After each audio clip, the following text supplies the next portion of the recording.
director Darla Trivet was floating among clouds and fog while licking postage stamps in Cloudland, two activities that she found to be most annoying.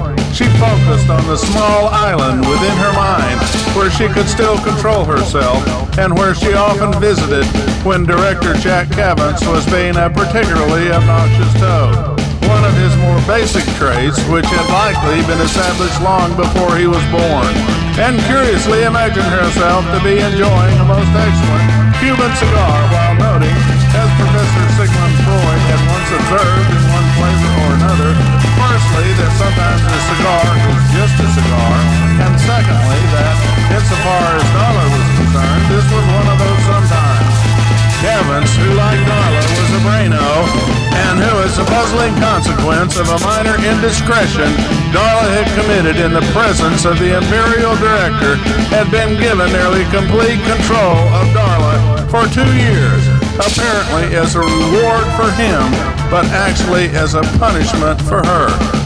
Cavance certainly had a penchant for being toadish. For physicals, those humans who had not yet abandoned their bodies in favor of living as brains within mirrored, scholastic orbs, 2 years was a long time.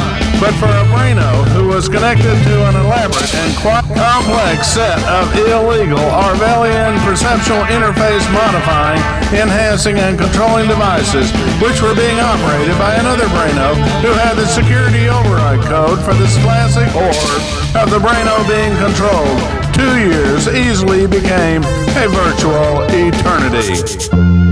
The Orwellian equipment, among other things, could transform a few milliseconds of real time into hours and hours of virtual time. And were it not for Darla's little island of escape and safety, she would likely have gone insane, or at least would have become a bit batty. Of course, she had moments, but generally, she made an effort to endure Cavance's tinkering with her mind while simultaneously making every effort to devise some way effectively to tinker with Cavance's mind. Darla had not become a powerful company director by being a fool. And even though it might take a while, she was certain there was some way to exert a bit of her influence on Cavance.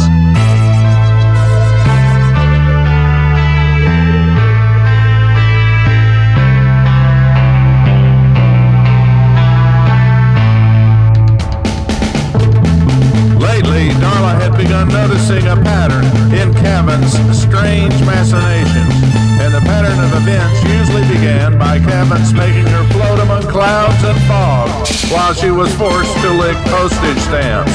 After doing this for a while, Cavance then would begin playing musical recordings from the 1930s and 1940s of the planet Earth. And since this music nearly always made Darla want to do what she called her sexy dance, Darla would soon be dancing like Ginger Rogers in an enchanting private ballroom that suddenly appeared in an open area among the clouds and fogs of this place she called Cloudland.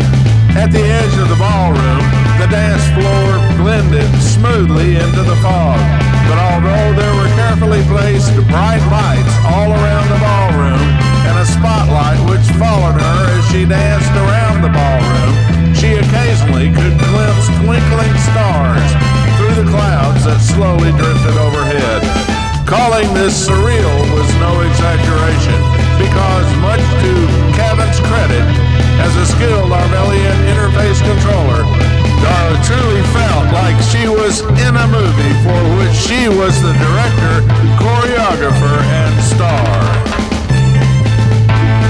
Once, very recently, as she was dancing through the air, something she had discovered she could do if she imagined herself being able to do it, Darla had the strange thought that doing her sexy dance might have some type of effect on Cavance. And mostly as an experiment, she increased the intensity of her dancing around the ballroom, something she could easily do as long as she wanted without having to be concerned about becoming tired, since she was a braino and this was a simulation, really, rather than something which was real in any tangible way. do this caused her brain to do more work.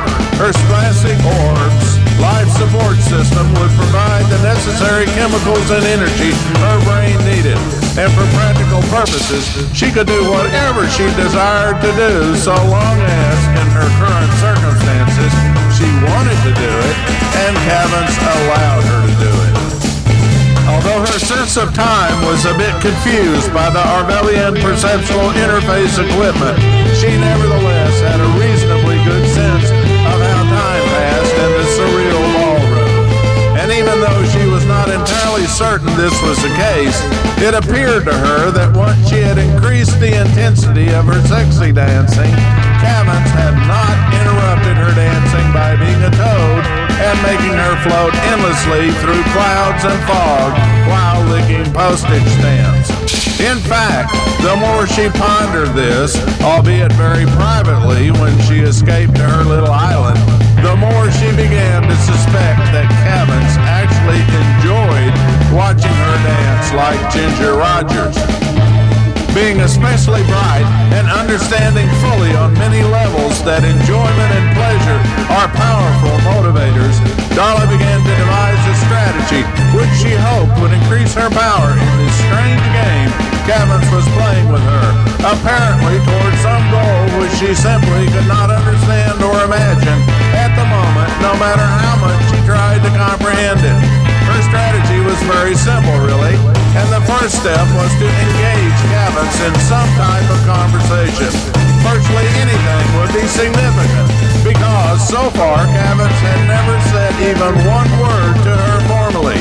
Instead, at least as it appeared to her, Cavans devoted most of his attention to operating the various Arvelian perceptual interfacing devices and, perhaps occasionally, devoted a bit of attention to observing her in some way that she sensed but could not exactly describe.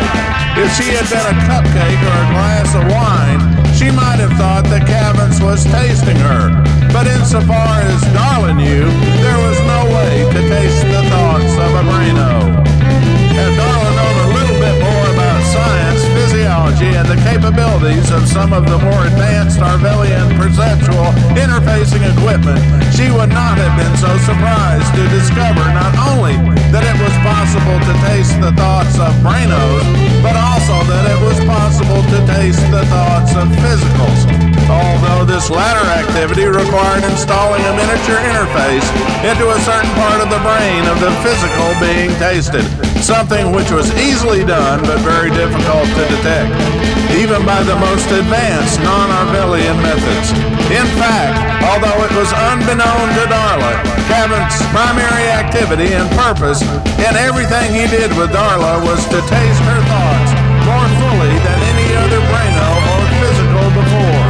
And since Cavans had been perfecting the art of tasting thoughts for centuries, in a strange way, it was a bit of an honor that he had selected Darla specifically to become his thought-tasting masterpiece. Cavans truly was a grand master of the art of tasting thoughts, and he constantly strove to move the art of tasting thoughts to new and ever more fascinating levels. Of course, Darla knew nearly nothing about this aspect of Cavans, and even if she had known about it, she did not have the formal scientific training required to understand it mathematically. But she had one thing that Junior Director Jack Cavans did not have, and likely never would have. Specifically, she had the fascinatingly curious and oftentimes remarkably accurate talent which most common folk and experts alike call female intuition. She might not know so much about mathematics and physics, but she could tell when someone was pulling her chain. And in this particular instant, it certainly appeared intuitively obvious to her that Cavans was making a diligent, concerted effort to pull her chain over and over and over. And from her perspective, which no doubt was enhanced considerably by female intuition, if Cavans was pulling her chain, then she might be able to pull his chain. And as she was pondering this insight, which was beginning to be more like an epiphany, she remembered an old adage about a goose and a gander, which she found to be quite amusing and more than a little bit instructive in an oddly curious way. As minutes changed to hours and hours changed to days, Darla continued thinking about her new strategy until, on one enchanted summer's evening, in the surreal ballroom that Cavins had so eloquently constructed for her, Darla put her plan into motion. She, or more correctly Cavins, had selected a beautiful paper-thin, translucent black silk dress and a cute pair of matching high-heel dancing slippers with ankle straps and open toes. And since this was her favorite attire for ballroom dancing, she realized that Cavins had either learned how to read her mind or certainly had excellent taste in fashion and had somehow influenced her visual and tactile senses for a very specific reason. Although she did not know precisely what Cavins' motivations were, she recognized that it did not matter so much really, and for whatever reason, her realization that this appeared to be a special and significant moment, in fact, allowed her to make it all the more special and significant in terms of her plan. From Darla's newly found perspective, if Cavins desired to dress her elegantly with a hint of sensual eroticism and to play with her like a doll, then perhaps she would become a bit more of a doll than Cavins had ever imagined she could be. And simply stated, this is what she did. As she danced around the surreal ballroom, instead of focusing entirely on enjoying the moment and herself, Darla began looking around the ballroom a bit more intensely, but nevertheless surreptitiously. In effect, although it is difficult to describe in a tangible way, what she was doing was attempting to look beyond the boundaries of the surreal ballroom towards the goal, perhaps, of seeing or sensing more of what Cavins was doing or observing. And after doing this for a while, she did something which quite startled Cavins. She spoke directly to him in a voice that he had neither expected nor imagined to hear, especially considering the dulling effects of the elaborate and complex Arvelian perceptual interfacing equipment he was using to control Darla.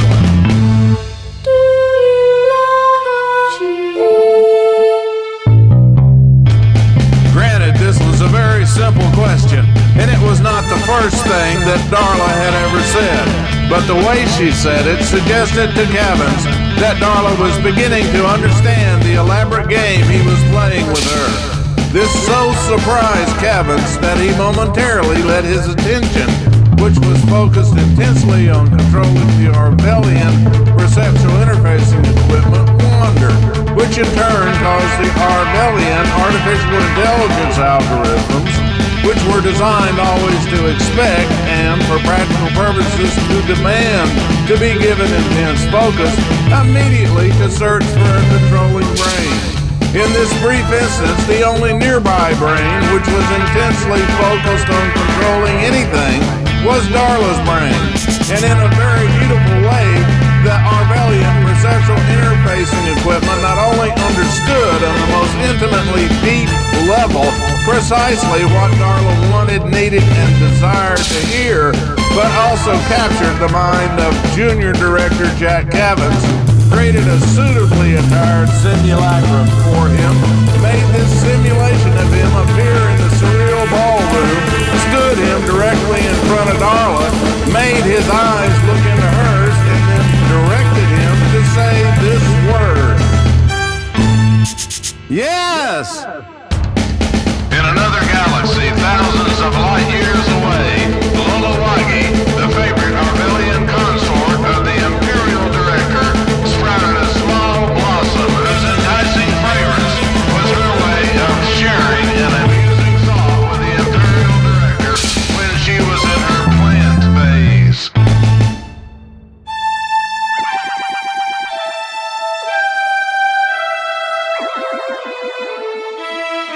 The Imperial Director moved nearer to Lolowagi, rotated his olfactory interface next to her small blossom, let her thought fill his mind with enticing fragrance. and replied, "Soon, my love, soon." Back in the surreal ballroom, floating among the clouds, rolling fog, and twinkling stars, junior director Jack Cabins, who was a physical, had been afflicted with a curious medical condition called jumping French-Canadian and Maine, began flapping his arms wildly and screaming hysterically. Yes, yes, yes, yes, yes. Outwardly, director Darla Tribbett did not move or even twitch a muscle, but inwardly, she smiled and had an amusing thought about the goose and the gander.